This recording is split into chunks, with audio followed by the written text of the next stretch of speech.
नमस्कार मेरे प्यारे बच्चों, मैं अभिषेक यादव आप सभी का अपने YouTube चैनल विवेक क्लासेस में स्वागत करता हूं। देखिए, जैसे मैंने आपको बताया था कि यूपी ट्रिपल एससी का एग्ज़ाम है, तो उसके लिए हम वीडियो लेकर आ रहे हैं। इससे पहले जो हम वीडियो लेकर आए थे वो नोबेल प्राइज़ से संबंधित थी।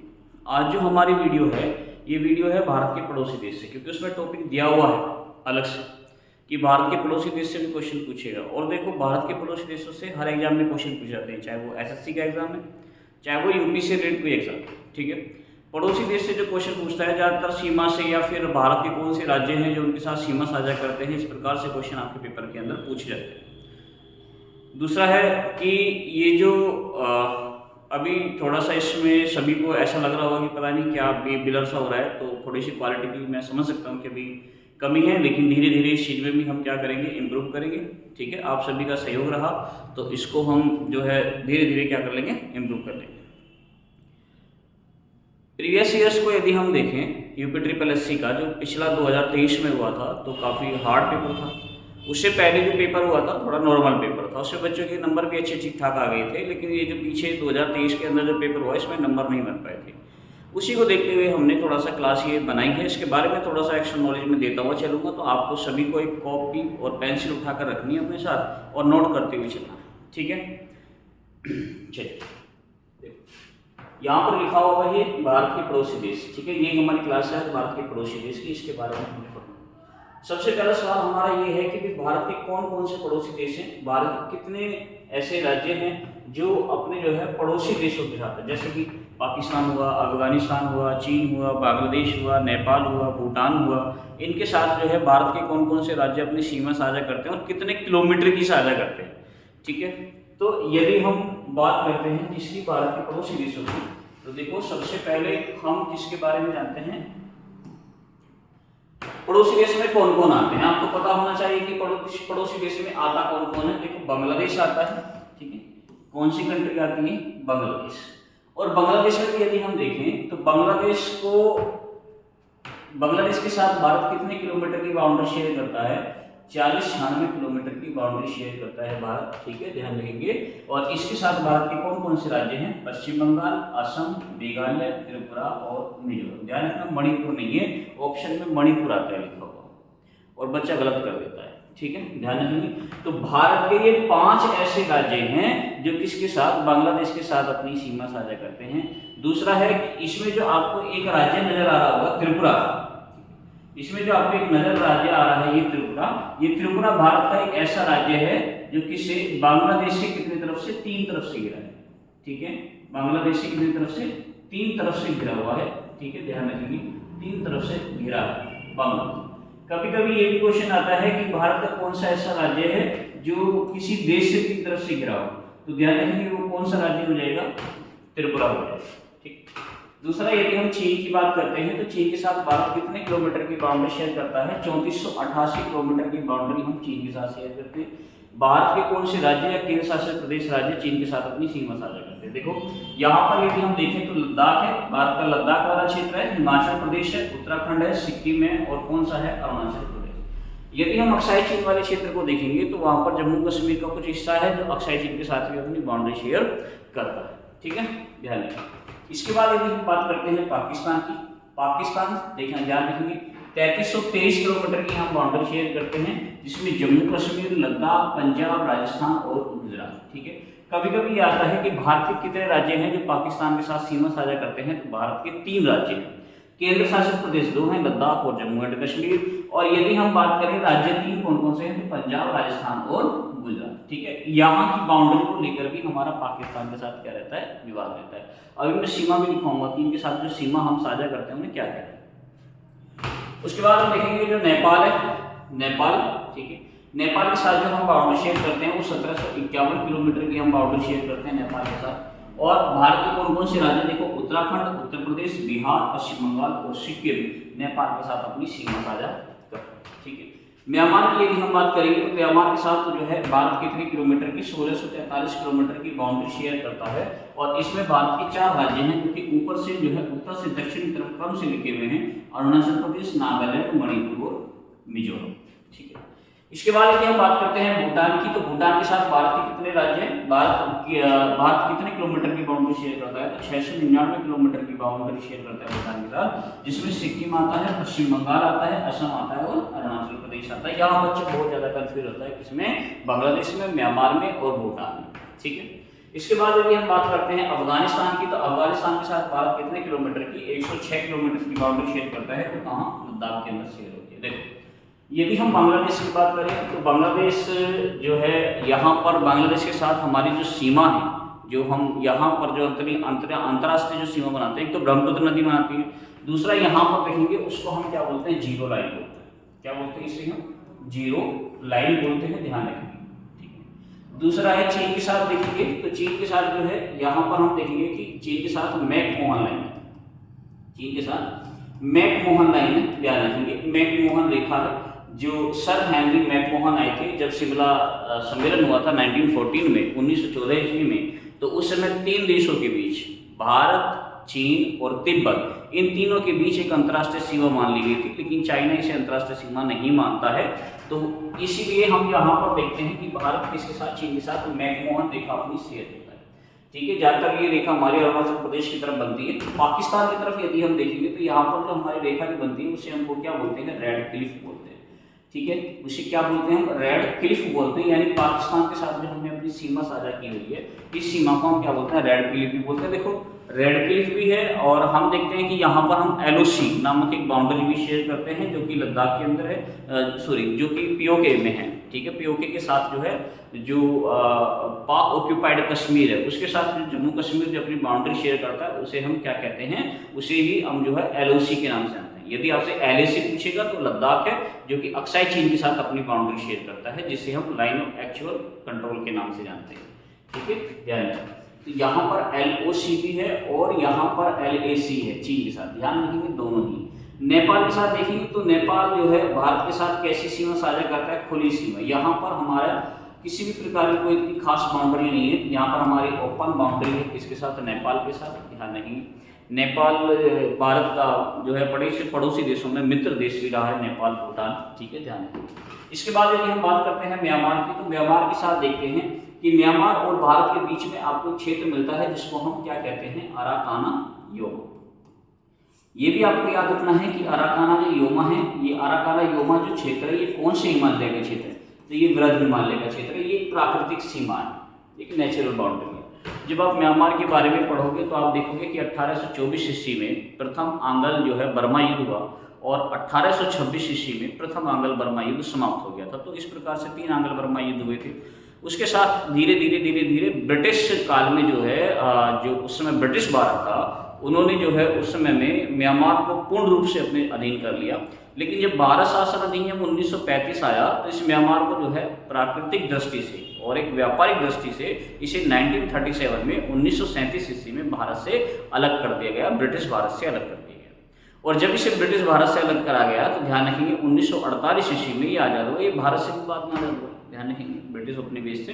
भारत तो ब्रिटिश उपनिवेश से 1947 में हो गया था, ठीक है, लेकिन ये बाद में जाकर होगा। लेकिन यहाँ की जो बाउंड्री है ये आपसे पूछी जाती है, तो यहाँ की जो सीमा है इसको हम क्या कहते हैं? अराकाना योमा क्षेत्र कहते हैं, ये आपको याद रखना है। और ये वृहद हिमालय का हिस्सा है। जब आप देखोगे कि जो वृहद हिमालय जम्मू कश्मीर में हम नंगा पर्वत से देखते हैं, वहाँ से होती हुई ये पर्वतमाला जो है फिर हमारे उत्तराखंड से होती हुई जो है कहाँ से जो है तिब्बत क्षेत्र से, नेपाल के क्षेत्र से आगे बढ़ती है सिक्किम, ये अरुणाचल प्रदेश में जाकर जो है यहाँ पर ये जो है यू आकार की घाटी बनाती है। और यहाँ पर एक प्रकार की सबसे पूर्वी चोटी भी है वृहद हिमालय की, जिसे हम नामचा बरवा कहते हैं।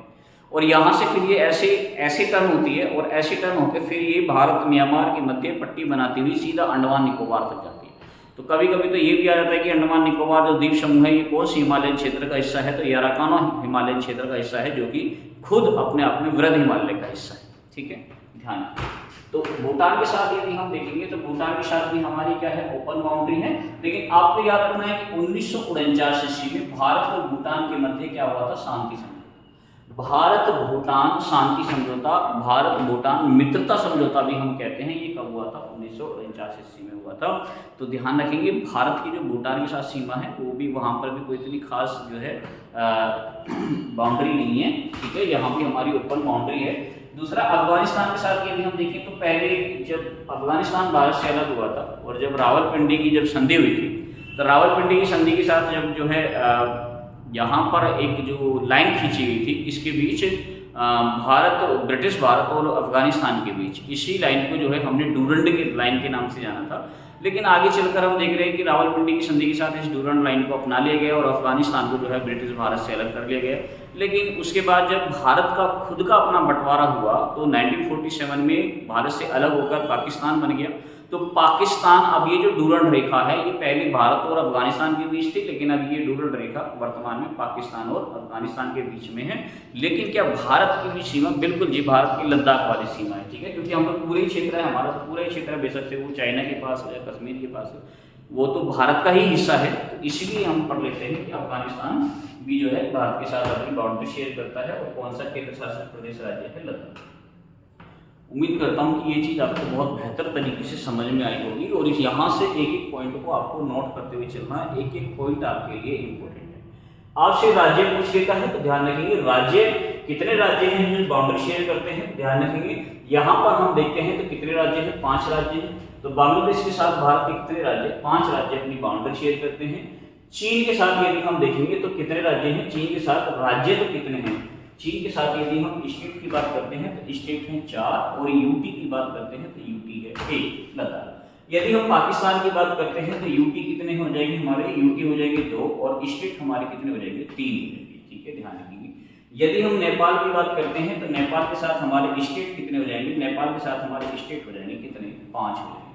और यदि हम म्यांमार की बात करते हैं तो म्यांमार के साथ हमारे स्टेट कितने हो जाएंगे? 4। और आपको म्यांमार में एक चीज याद रखना है, इनका क्रम नॉर्थ से साउथ यानी उत्तर से जो है दक्षिण की तरफ या दक्षिण से उत्तर की तरफ, इनका क्रम भी लगाने के लिए देता है आपके पेपर में। भूटान की यदि हम बात करते हैं तो भूटान के साथ कितने राज्य हैं भारत के? 4 राज्य हैं जो अपनी क्या करते हैं? बाउंड्री शेयर करते हैं। तो कितने राज्य, कितने केंद्र शासित प्रदेश राज्य हैं, ये भी आपको क्या करना है? याद रखना है, ठीक है। चलिए इसको नोट कीजिएगा अच्छी तरीके से। अगली स्लाइड में चलते हैं। उसके बाद आपसे बोला है कि भारत का अक्षांशीय देशांतरीय विस्तार क्या है। देखो भारत की हम यदि अक्षांशीय और देशांतरीय विस्तार की यदि हम बात करते हैं तो सबसे पहले तो इसके बारे में थोड़ी सी नॉलेज आपको। देखो जब हम ग्लोब को पढ़ते हैं ना, है ना, और जब हम ग्लोब को देखते हैं तो यहाँ पर मैं छोटा सा ग्लोब आपको बनाकर दिखा देता हूँ, ठीक है। ग्लोब, ये ग्लोब है। इस ग्लोब में हम देखते हैं कि मध्य से एक रेखा खींची गई है और ये जो इसके मध्य से रेखा खींची गई है इसे ही हमने 0 डिग्री भूमध्य रेखा बोला। क्या बोला है इसे हमने? 0 डिग्री भूमध्य रेखा के नाम से इसे हमने जाना है। और यहाँ पर यदि हम कहेंगे कि इससे जो ऊपर वाला हिस्सा है, ये वाला हिस्सा कहलाता है उत्तरी गोलार्ध कहलाता है, ठीक है। ये वाला हिस्सा उत्तरी गोलार्ध और ये जो दक्षिण वाला हिस्सा है इसको हम बोलते हैं दक्षिणी गोलार्ध वाला क्षेत्र। और इसी रेखा के हिसाब से जो है, ठीक है, ध्यान रखिए, इसी रेखा के पैरेलल मध्य कोण से जो इसके समानांतर जो रेखाएं खींची गई हैं, इसके समानांतर ये जितनी भी रेखाएं यहाँ पर खींची जा रही हैं ये सभी रेखाएं क्या कहलाती हैं? अक्षांश रेखाएं कहलाती हैं। यहाँ से 0 डिग्री से जब आप ऊपर चलोगे तो आप देखोगे यहाँ पर आते आते आते आते आप 90 डिग्री पर पहुंचोगे और जब यहाँ से नीचे की तरफ चलोगे तो यहाँ पर भी आते आते आप कहाँ पहुंच जाओगे? 90 डिग्री पर ही पहुंच जाओगे, यानी 0 डिग्री से 90 डिग्री नॉर्थ और 0 डिग्री से 90 डिग्री साउथ। 0 डिग्री भूमध्य रेखा के मध्य से जो हमने जो इसकी समानांतर जो रेखा खींची है उसे ही हम अक्षांश रेखाएं कहते हैं। और अक्षांश रेखाओं की जो कुल यदि हम देखें कुल अक्षांश रेखाएं कितनी हैं, तो यदि हम 90 डिग्री को भी अक्षांश रेखा माने तो कुल 181 अक्षांश रेखाएं हैं। लेकिन 90 डिग्री नॉर्थ और 90 डिग्री जो साउथ है ये वृत्ताकार नहीं है।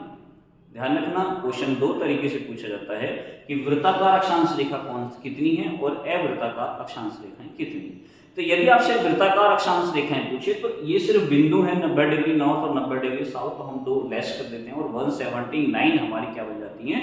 वृत्ताकार जो है हमारी अक्षांश रेखाएं।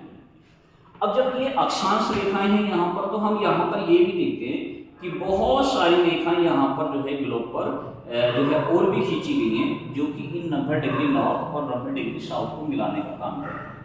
और इसी प्रकार से जो यहाँ पर जो रेखाएं खींची गई हैं, तो ध्यान रखेंगे इन्हीं रेखाओं को हमने क्या बोला है, देशांतर रेखा।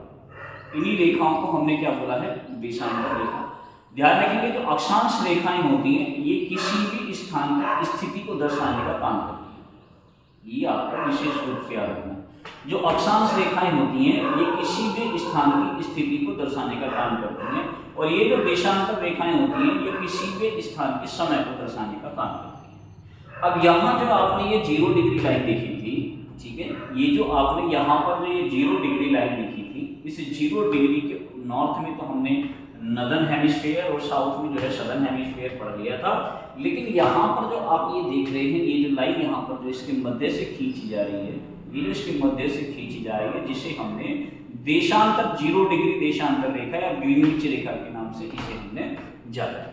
इसको यदि हम देखेंगे तो इसके इधर वाले हिस्से में जो इसके पूर्वी वाला हिस्सा है इसे हम पूर्वी देशांतर कहते हैं, और इसके जो पश्चिम वाला हिस्सा है इसे हम पश्चिमी देशांतर कहते हैं।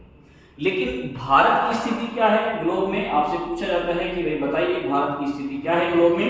तो जब आप भारत की स्थिति को जानते हो ग्लोब में, तो आप यहाँ पर पढ़ते हो कि इस प्रकार से ये हमारा जो प्यारा भारत है ये बना हुआ है। थोड़ी सी ऐसी ये पेंटिंग, ज़्यादा माइंड में करना कि गुरु जी ने ये क्या बना दिया। इसके बाद यदि हम देखते हैं तो इस प्रकार से ये यहाँ पर जो है ये यहाँ पर ये हमारा प्यारा भारत है बना हुआ है, ये अंडमान निकोबार।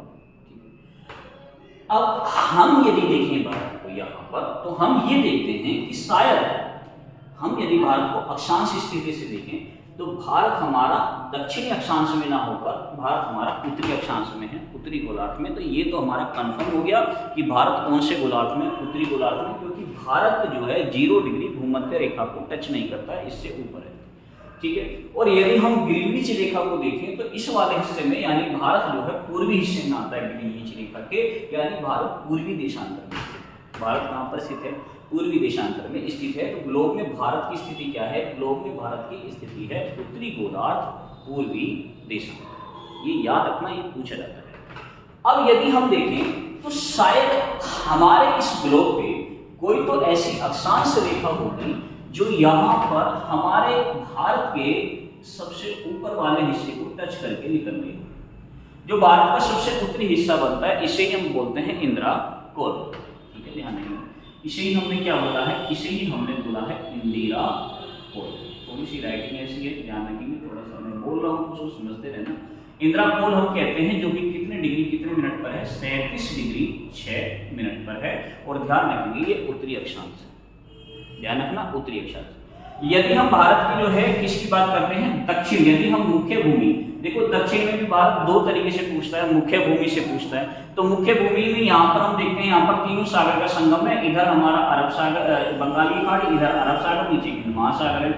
तो यहाँ पर जो हम देखते हैं ये हमारा कितने डिग्री है, 8 डिग्री 4 मिनट है। और ये भी हमारा क्या है, उत्तरी अक्षांश। ये भी हमारा क्या है, उत्तरी अक्षांश है। लेकिन ये वाला जो हिस्सा है इसको हम बोलते हैं कैप कोमोरिन।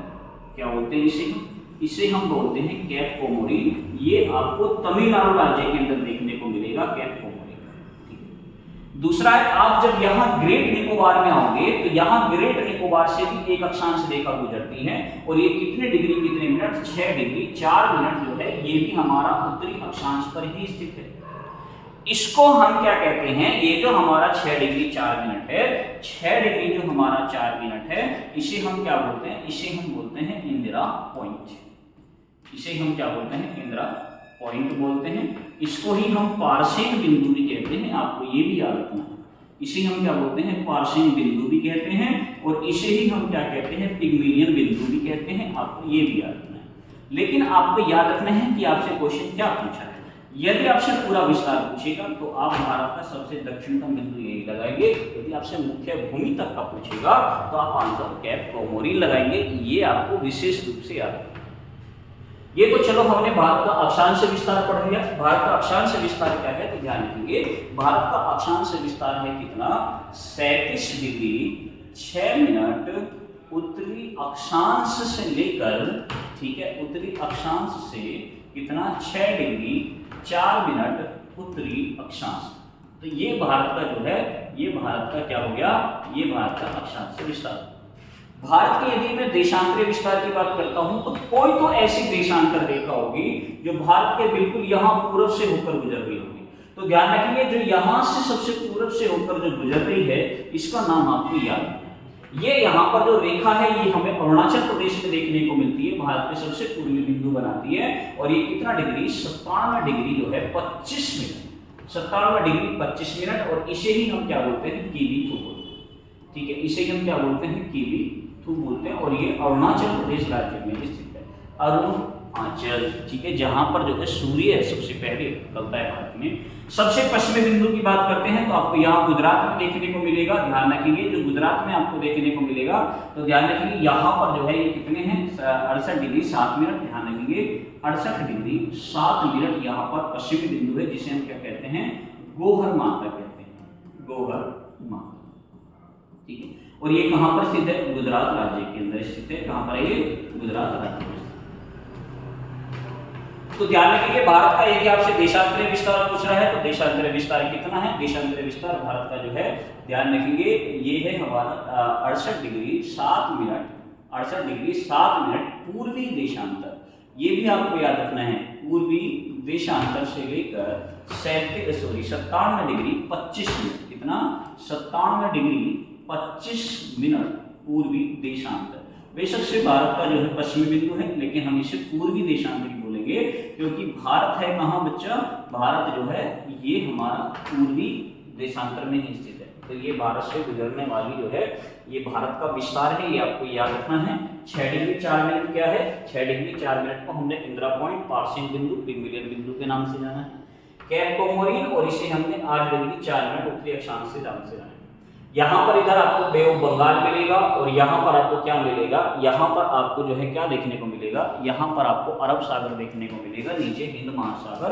ये कन्याकुमारी वाला हिस्सा है, तमिलनाडु राज्य में कन्याकुमारी वाला हिस्सा है, जहाँ पर तीनों सागर आकर मिलते हैं। यहाँ से आपको ये चीज याद रखनी है। एक और चीज मैं आपको बता देता हूँ कि जब हमने 1970 का डाटा लिया था तो भारत के हम देख रहे थे, जो यहाँ पर जो भारत के जो 9 राज्य हैं जो अपनी समुद्री सीमा बनाते हैं, उनकी जो सीमा थी वो उस समय 7516 किलोमीटर।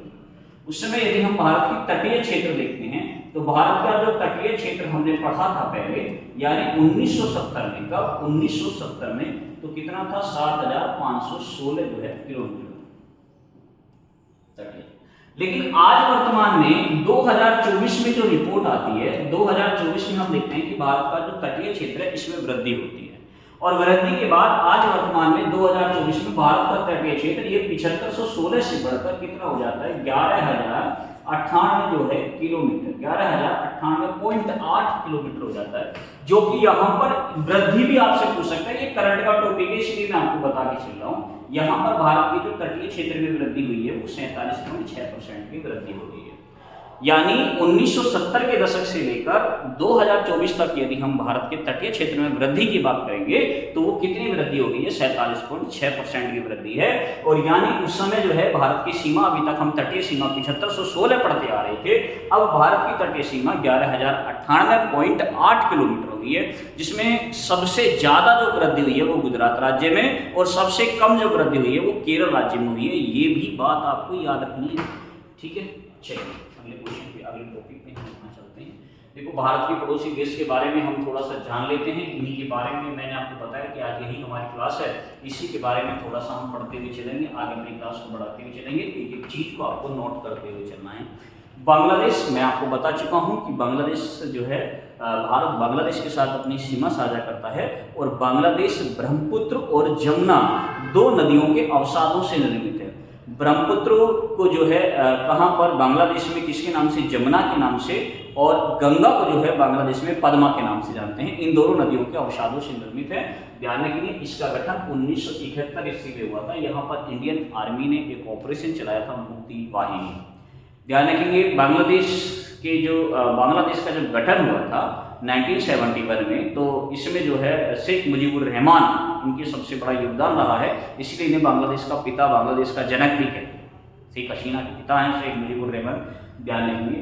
1971 में इनका गठन हुआ बांग्लादेश, ठीक है। इससे पहले पूर्वी पाकिस्तान के नाम से जानते थे। यहाँ का जो राष्ट्रीय गान है वो क्या है, आमार सोनार बांग्ला।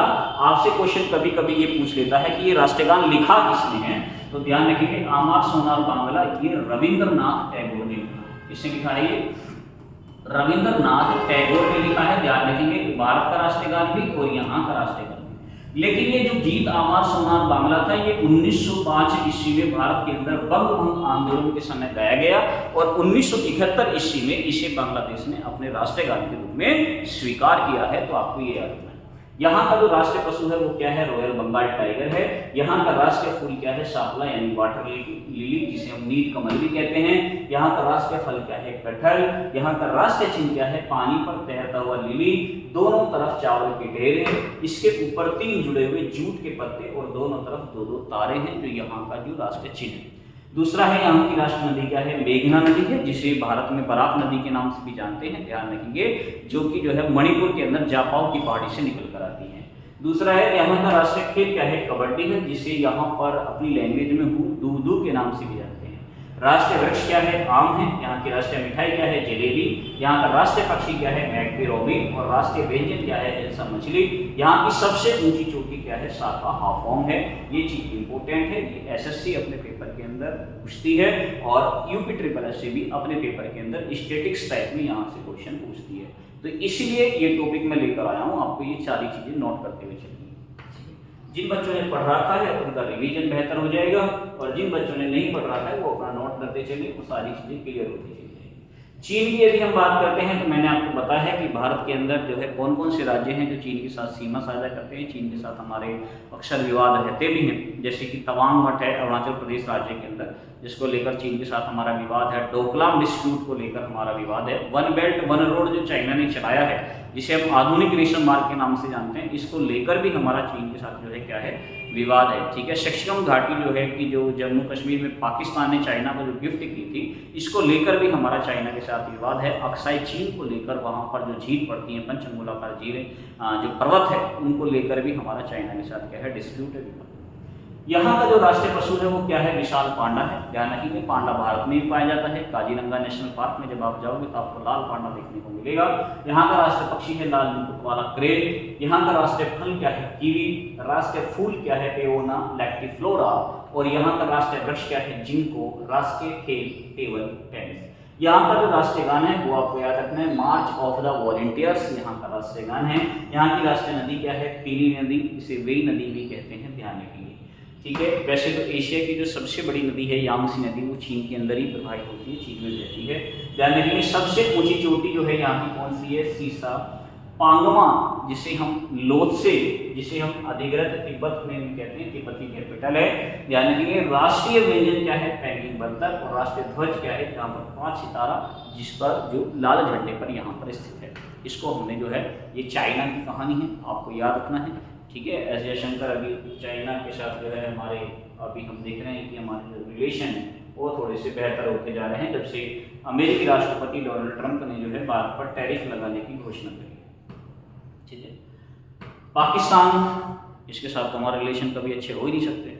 ठीक है, ये तो ऐसा जुदा हुआ है अपने पिता से कि ये तो अपने पिता के साथ संबंध अच्छे बना ही नहीं सकता। कोशिश कर रहे हैं लेकिन बेचारा क्या है। उसके बाद यहाँ का राष्ट्रीय पशु है वो क्या है, मालखोर है। राष्ट्रीय पक्षी क्या है, चकोर है। राष्ट्रीय फल आम। राष्ट्रीय फूल क्या है, सफेद चमेली। राष्ट्रीय वृक्ष देवदार। राष्ट्रीय खेल है हॉकी। राष्ट्रीय नदी है यहाँ की सिंधु। और राष्ट्रीय व्यंजन क्या है, निहारी और बिरयानी। सबसे ऊंची चोटी है केटू गॉडविन ऑस्टिन, जिसे हम कहते हैं। इसको लेकर हमारा जो है विवाद है, ध्यान रखेंगे। और राष्ट्रीय गान है कौमी तराना। कौमी तराना, इसकी ऊंचाई कभी कभी पूछ लेता है। इसे हम भारत में भी काउंट करते हैं और इसे हम पाकिस्तान में भी काउंट करते हैं। क्योंकि भारत में इसलिए काउंट करते हैं क्योंकि वह हिस्सा जो वर्तमान में पाकिस्तान के पास है वो भारत का ही हिस्सा है।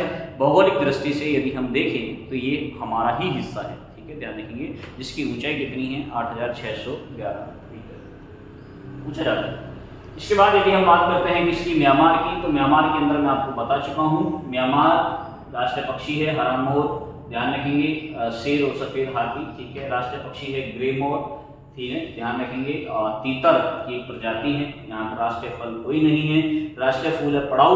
राष्ट्रीय वृक्ष है यूकेलिप्टस, जिसे पर्यावरण में आतंकवादी के नाम से भी जानते हैं। और राष्ट्रीय व्यंजन क्या है, मोहिंगा है। ठीक है, ध्यान रखेंगे। राष्ट्रीय खेल क्या है, चिंगलोन, या जिसे हम कैनबॉल के नाम से जानते हैं। राष्ट्रीय नदी क्या है, यहाँ की इरावदी नदी, मोस्ट इंपोर्टेंट इरावदी नदी। सबसे ऊंची चोटी है हाकाकंबो रजी, जो है ये दक्षिण पूर्वी एशिया की सबसे ऊंची चोटी है। म्यांमार, मैंने अभी आपको बताया था कि म्यांमार से आपको याद रखना है कि 1937 ईस्वी में ये जो है किससे, ब्रिटिश बर्मा से अलग हुआ है। आपको ये याद रखना है। ठीक है, किससे अलग हुआ है, ये ब्रिटिश भारत से जो है अलग हुआ है 1937 में। ब्रिटिश भारत से अलग हुआ है ये 1937 ईस्वी में भारत शासन अधिनियम 1935 के अंतर्गत। ध्यान रखना आपको। यहाँ म्यांमार जब आप जाओगे तो म्यांमार के अंदर एक जेल है मांडले जेल, जिसमें अंतिम मुगल बादशाह को भी बंद किया गया था। और यहाँ के भारत के बहुत प्रसिद्ध क्रांतिकारी बाल गंगाधर तिलक, ये भी मांडले जेल के अंदर बंद रहे थे, जहाँ पर इन्होंने ग्रंथ भी लिखा है, किताब भी लिखी है, गीता रहस्य। लेकिन ये मॉडर्न हिस्ट्री का पार्ट है, हम हिस्ट्री में पढ़ेंगे। ठीक है, उसके बाद यदि हम बात करते हैं जो है भूटान की, जिसे हम थंडर ड्रैगन साम्राज्य के नाम से भी जानते हैं, तो यहाँ का जो राष्ट्रीय पशु है वो क्या है, ताकिन है। राष्ट्रीय पक्षी क्या है, कॉमन रेवेन। राष्ट्रीय फल नहीं है, ना म्यांमार का है ना भूटान का है। राष्ट्रीय फूल क्या है, नीला कोस्टा। राष्ट्रीय वृक्ष क्या है, साइप्रस। यहाँ का राष्ट्रीय वृक्ष व्यंजन क्या है, एमादासी। यहाँ का जो लोकल जो व्यंजन है एमादासी। राष्ट्रीय खेल क्या है, तीरंदाजी। राष्ट्रीय नदी क्या है, वांगचू, जिसे हम मानस के नाम से भी जानते हैं। और भूटान की सबसे लंबी नदी प्रणाली है, ध्यान रखिए। ठीक है, इसे भूटान की जीवन रेखा भी कहते हैं।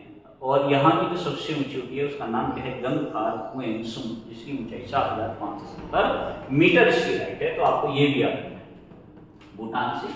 ठीक है, इसके बाद यदि हम बात करते हैं किसकी, नेपाल की यदि हम बात करते हैं, तो नेपाल का जो राष्ट्रीय पशु है, लिखना हम भूल गए हैं।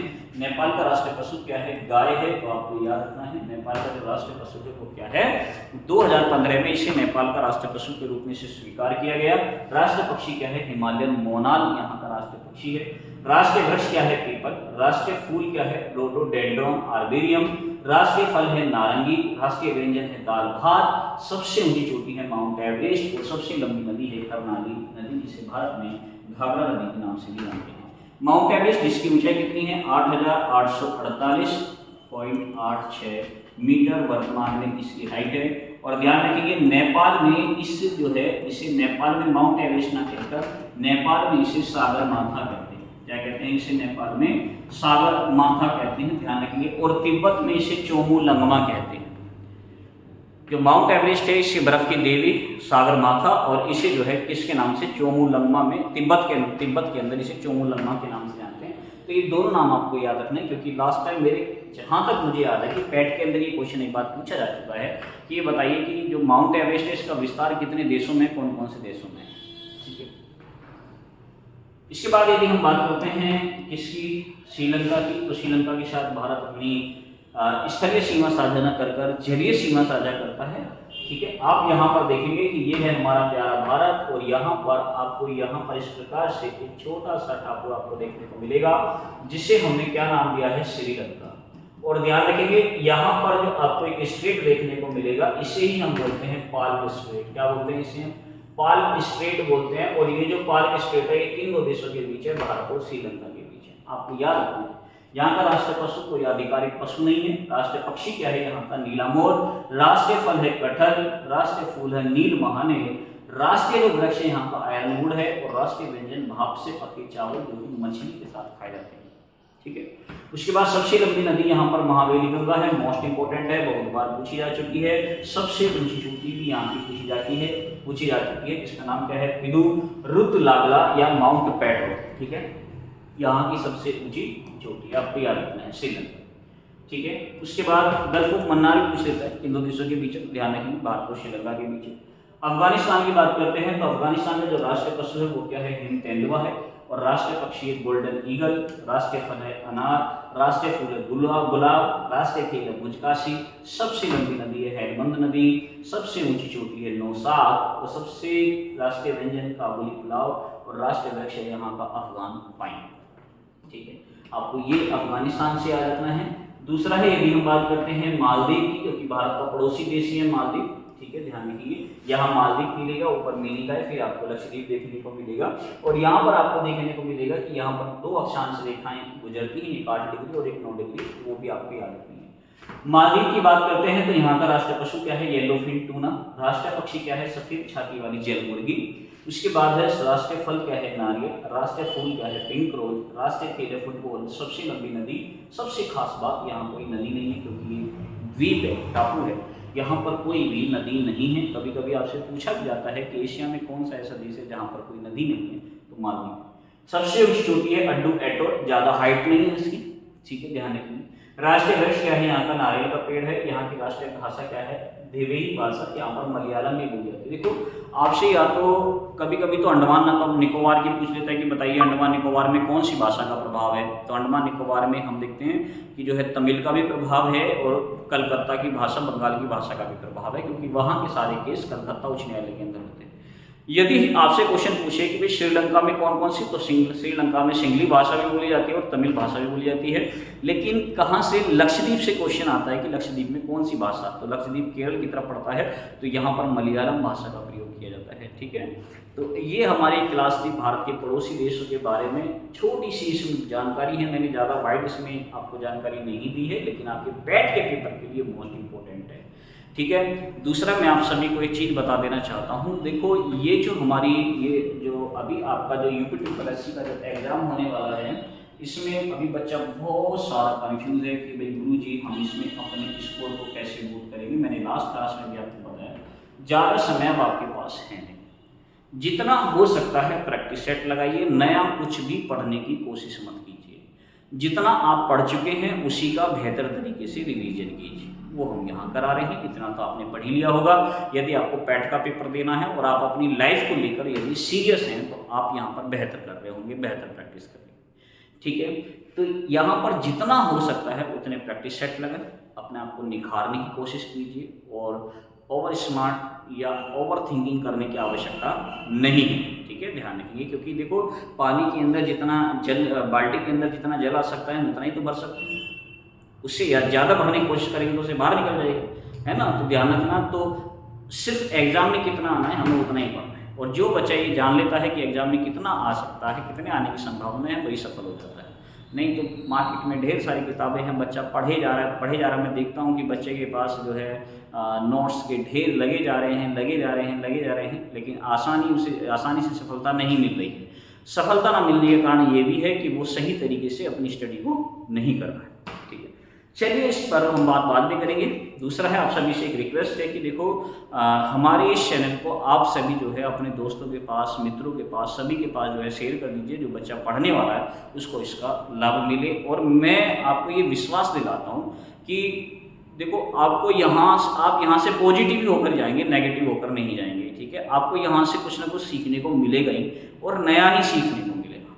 ऑफलाइन में तो बहुत सारे बच्चों को जो है सिखाया है, बहुत सारे बच्चों का जो है सिलेक्शन कराया है, बस अब ऑनलाइन की बारी है। और यदि आप सभी का साथ ऐसे ही बना रहा तो बहुत जल्दी हम इसमें भी सफलता प्राप्त करेंगे, ठीक है। चलिए फिर हम आपसे आगे मुलाकात करते हैं, तब तक के लिए नमस्कार, जय हिंद, जय भारत।